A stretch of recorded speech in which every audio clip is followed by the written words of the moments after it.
இப்போ காலையில் வந்து பசங்களை ஸ்கூலுக்கு அனுப்புறதுனால சாம்பார் ரசம் இந்த மாதிரி தான் ரெடி பண்ணணும். நேற்று சாம்பார் வச்சதுனால இன்னைக்கு கொள்ளுப்பருப்பு ரசம் உருளைக்கிழங்கு பொரியல் ரெடி பண்ணலான்ட்டு இருக்குங்க. அது ரெடி பண்ணுறதுக்கு முன்னாடி ஃபஸ்ட்டு சாதத்துக்கு தேவையான அளவு அரிசி ஊற வச்சு வச்சிடலாம். இப்போ கொள்ளு பருப்பு ரெடி பண்ணுறக்காக ஒரு பாத்திரத்தில் கொஞ்சமாக கொள்ளு சேர்த்து 2 டைம் நல்லா வாஷ் பண்ணி எடுத்துகிட்டு அது அப்படியே குக்கரில் சேர்த்துக்கலாங்க. நீங்கள் வந்து பாத்திரத்தில் வேக வச்சிங்க அப்படின்னா ரொம்ப டைம் எடுக்குங்க. ஸோ இந்த மாதிரி பச்சை பயிறு கொள்ளு பருப்பெல்லாம் குக்கரில் வேக வைக்கும்போது ஈஸியாக நம்ம ரெடி பண்ணிக்கலாம். கொஞ்சம் தண்ணி நான் அதிகமாகவே சேர்த்துருக்கேன். ஏன் அப்படின்னா ரசம் வந்து இதுலேருந்து தான் எடுத்து ரெடி பண்ண போகிறேங்க. அதனால் கொஞ்சம் தண்ணி அதிகமாகவே சேர்த்துட்டு லைட்டாக விளக்கெண்ணெய் சேர்த்துக்கலாங்க. 2 தக்காளி சேர்த்துக்கலாம். ஒன்று வந்து கொள்ளு பருப்புக்கு, இன்னொன்று பார்த்துட்டிங்க அப்படின்னா ரசத்துக்காக சேர்த்துருக்கேன்.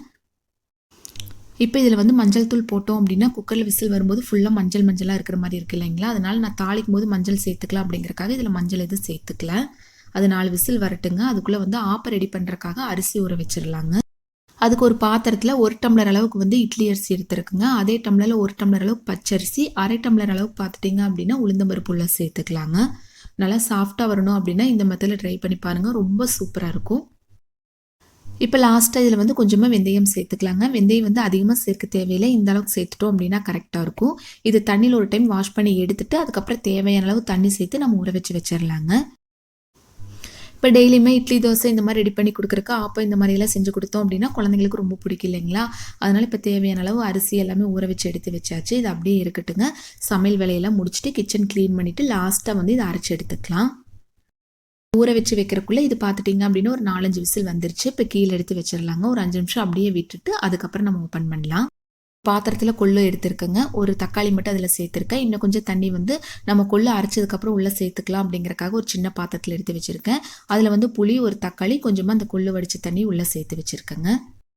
இந்த சைடில் பார்த்துட்டிங்க அப்படின்னா ஒரு 4-5 மீடியம் சைஸ் உருளைக்கிழங்க தோலெல்லாம் எடுத்துகிட்டு குட்டி குட்டியாக கட் பண்ணி கொஞ்சமாக எண்ணெய், கடுகு, உளுந்தம் பருப்பெல்லாம் சேர்த்து உப்பு, மஞ்சள் தூள், கொஞ்சமாக மிளகாய் தூள் சேர்த்து தண்ணி எதுவும் சேர்க்காமல் இது மீடியம் ஃப்ளேமில் வச்சு வறுத்து எடுத்துக்கலாம்.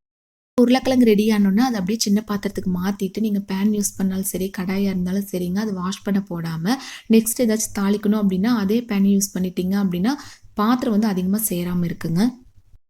இது வந்து நல்லா ஆறுனதுக்கப்புறம் ஒரு மிக்ஸி ஜாரில் சேர்த்துட்டு நம்ம கொஞ்சமாக எண்ணெய், கடுகு, உளுந்தம் பருப்பெல்லாம் சேர்த்து சின்ன வெங்காயம், அதுக்கப்புறம் பார்த்துட்டிங்க அப்படின்னா ஒரு பச்சை மிளகாய், 4-5 வரமிளகாய் எல்லாம் சேர்த்து தாளித்து உள்ளே சேர்த்துக்கலாங்க. அது கூட கொஞ்சம் சீரகம், கொத்தமல்லி கூட நீங்கள் சேர்த்துக்கலாம். அதெல்லாமே சேர்த்துட்டு கொஞ்சமாக பச்சை வெங்காயம், அதாவது சின்ன வெங்காயம் இருக்குது இல்லைங்களா, அது தாளிக்காமல் அப்படியே சேர்த்துக்கலாங்க. ஒரு 4-5 பல் பூண்டு, கொஞ்சம் பெருங்காயத்தூள், மல்லி இலை சேர்த்து நம்ம அரைச்சி எடுத்துக்கலாங்க. லாஸ்ட்டாக இதுக்கு தேவையான அளவு உப்பு சேர்த்து கொஞ்சம் கொரகொரப்பாக அரைச்சி எடுத்து சின்ன பாத்திரத்தில் கொஞ்சமாக தண்ணி எடுத்து வச்சுருந்தேன் இல்லைங்களா, அது லாஸ்ட்டாக உள்ளே சேர்த்து ஒரு சுற்றி விட்டு எடுத்துட்டிங்க அப்படின்னா சூப்பரான கொள்ளு பருப்பு ரெடி ஆயிடுச்சுங்க. இப்போ அந்த கொள்ளு பருப்புலேருந்து தண்ணி எடுத்து வச்சுருந்து இல்லைங்களா, அது வந்து எப்பவும் போல் நம்ம ரசமாக ரெடி பண்ணி எடுத்துக்கலாம். அந்த சைடில் சாதம் ரெடி ஆயிடுச்சு. எல்லாமே ரெடி பண்ணி எடுத்துகிட்டு சின்ன சின்ன பாத்திரத்துக்கு மாற்றிட்டு அதுக்கப்புறம் அதெல்லாமே நம்ம சிங்கில் சேர்த்துக்கலாங்க. இப்போ பாருங்கள் சாதம் ரெடி ஆயிடுச்சு. நம்ம 4-5 கடாய் யூஸ் பண்ணிங்க அப்படின்னா பாத்திரம் கழுவும்போது ரொம்ப டென்ஷனாக இருக்குங்க. ஸோ முடிஞ்ச அளவுக்கு ஒரு கடாயோ 2 கடாயோ யூஸ் பண்ணிட்டீங்க அப்படின்னா ரொம்ப பாத்திரம் வந்து சிங்கில் சேராமல் இருக்குங்க. கொள்ளுப்பருப்பு, ரசம், தயிர், உருளைக்கிழங்கு பொரியல் எல்லாமே சூப்பராக ரெடி ஆயிடுச்சு பாருங்கள். இப்போ அரிசி, உளுந்தம் பருப்பெல்லாம் ஊற வச்சு இல்லைங்களா, 6:45க்கே ஊற வச்சுட்டேங்க. 1/2 மணி நேரம் கழித்து எல்லாமே க்ளீன் பண்ணிவிட்டு அதுக்கப்புறம் அரைச்சிக்கலாம். பசங்களுக்கு டிஃபன் பாக்ஸ்லலாம் சாதமெல்லாம் போட்டு வச்சிடலாங்க. அதுக்கப்புறம் பார்த்துட்டிங்க அப்படின்னா எல்லாமே நம்ம க்ளீன் பண்ணிக்கலாம். ஃபஸ்ட்டு பாத்திரமெல்லாம் கழுவி எடுத்துட்டு அதுக்கப்புறம் வந்து கேஸ் ஸ்டவ், கவுண்டர் டாப்பெல்லாம் நம்ம க்ளீன் பண்ணிக்கலாம். பாத்திரம் கழுவும் போது எப்பவுமே பார்த்துட்டிங்க அப்படின்னா ஃபஸ்ட்டே நம்ம வந்து சோப் வச்சு தேய்க்கக்கூடாதுங்க. ஃபஸ்ட்டு தண்ணியில் நல்லா கழுவி எடுத்துட்டு அதுக்கப்புறம் சோப்பு வச்சு நம்ம ஸ்க்ரப்பர் வச்சு நல்லா தேய்ச்சி எடுத்துட்டோம் அப்படின்னா ஈஸியாக நம்ம க்ளீன் பண்ணிக்கலாங்க. ஸ்க்ரப்பரும் பார்த்துட்டிங்க அப்படின்னா எந்த ஒரு பேட் ஸ்மெல் இல்லாமல் இருக்கும். காலையில் சமையல் வேலையெல்லாம் முடிச்ச உடனே டக்குன்னு வந்து இந்த மாதிரி பாத்திரமெல்லாம் வாஷ் பண்ணி எடுத்துகிட்டு கவுண்டர் டாப் க்ளீன் பண்ணிட்டோம் அப்படின்னாவே கிச்சன் பார்க்குறக்கு ரொம்ப க்ளீனாக நீட்டாக இருக்குங்க. ரெகுலராகவே இந்த மாதிரி ஃபாலோ பண்ணிட்டீங்க அப்படின்னா உங்களுக்கு வந்து எப்போவுமே க்ளீன் பண்ணாமல் இருந்தால் தான் ஒரு மாதிரி இருக்கும். ஸோ கையோடு எல்லாமே க்ளீன் பண்ணி எடுத்து வச்சிடலாம்.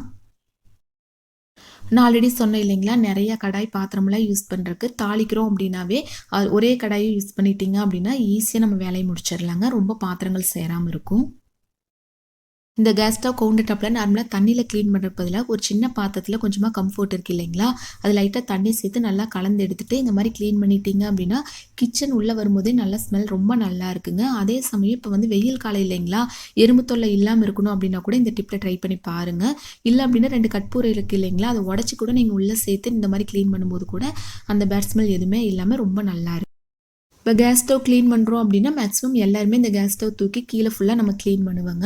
அப்படி க்ளீன் பண்ணும்போது தான் அந்த பால் எதாவது சிந்துச்சோ இல்லை சாம்பார் அந்த மாதிரி சிந்துனா கூட அந்த ஸ்மெல் எதுவுமே இல்லாமல் ரொம்ப நல்லாயிருக்கும். இப்போ பாத்திரம் எல்லாமே வாஷ் பண்ணி எடுத்து வச்சாச்சுங்க. Kitchen, gas stove, counter top எல்லாமே க்ளீன் பண்ணியாச்சு. லாஸ்ட்டு இந்த மாதிரி சிங்க் வந்து நம்ம க்ளீன் பண்ணிடலாங்க.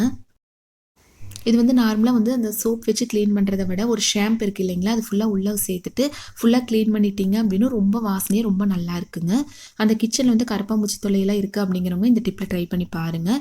நீங்கள் ஒரு ஷாம்பு ஃபுல்லாகவே உள்ளே சேர்க்கறத விட அது லைட்டாக தண்ணி சேர்த்து மிக்ஸ் பண்ணிட்டீங்க அப்படின்னா 2-3 நாளைக்கு கூட தாராளமாக நீங்கள் யூஸ் பண்ணிக்கலாம்.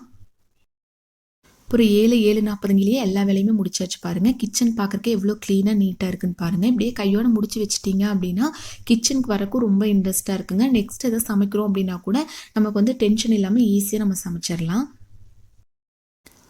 இப்போ வெயில் டைம் அப்படிங்கிறதுனால அடிக்கடி கரண்ட் கட் ஆகிட்டே இருக்கு இல்லைங்களா, அதனால வந்து நம்ம டக்குன்னு அரிசி உளுந்தெல்லாம் ஊற வச்சோம் அப்படின்னா காலையில் டைமாக அரைச்சி எடுத்து வச்சிட்டோம் அப்படின்னா ரொம்ப பெஸ்ட்டுங்க. இப்போ எல்லாமே க்ளீன் பண்ணியாச்சு. இப்போ சிங்க்லேருந்து அந்த பேட் ஸ்மெல் வராமல் இருக்கா, கரப்பாம்பூச்சியெல்லாம் வராமல் இருக்கா, என்ன பண்ணலாம் அப்படிங்கிற வீடியோ கூட ஆல்ரெடி நம்ம சேனலில் நான் போஸ்ட் பண்ணியிருக்கேன். நீங்கள் பார்க்கல அப்படின்னு எண்ட் ஸ்க்ரீனில் கொடுக்குற செக் பண்ணி பாருங்கள். இப்போ ஆப்பத்துக்கு அரிசி உளுந்தெல்லாம் ஊற வச்சிருந்து இல்லைங்களா, அது எல்லாமே கிரைண்டரில் உள்ள சேர்த்துக்கலாங்க. இப்போ 1 டம்ளர் அளவுக்கு வந்து இட்லி அரிசி, 1 டம்ளர் அளவுக்கு பச்சரிசி எடுக்கிறோம் அப்படின்னா அதுக்கு வந்து அரை மூடி தேங்காய் கரெக்டாக இருக்குங்க. அதை அப்படியே கட் பண்ணி போட்டிங்க அப்படின்னா அரைக்கிற கொஞ்சம் கஷ்டமாக இருக்கும். அதுக்கு என்ன பண்ணலாம் அப்படின்னா அது மிக்ஸி ஜாரில் ஒரு சுற்று விட்டு இந்த மாதிரி துருவி உள்ளே சேர்த்துட்டிங்க அப்படின்னா ஈஸியாக அரைச்சி எடுத்துக்கலாங்க. 1 டம்ளர் அளவுக்கு வந்து இட்லி அரிசி, பச்சரிசி எடுக்கிறீங்க அப்படின்னா அதுக்கு அரை மூடி தேங்காய் கரெக்டாக இருக்குங்க. கொஞ்சம் அதிகமாக எடுக்கிறீங்க அப்படின்னா தேங்காயோட அளவை இன்னும் கொஞ்சம் அதிகப்படுத்திக்கங்க. எப்பவுமே நம்ம இட்லி, தோசை, பூரி, சப்பாத்தி இந்த மாதிரி ரெடி பண்ணுறதுக்கு கொஞ்சம் இந்த மாதிரியெல்லாம் செஞ்சு கொடுத்தோம் அப்படின்னா எல்லாத்துக்குமே ரொம்ப பிடிக்கும் இல்லைங்களா, அதனால வாரத்தில் 1 டைம் 2 டைம் இந்த மெத்தடில் ட்ரை பண்ணி பாருங்கள்.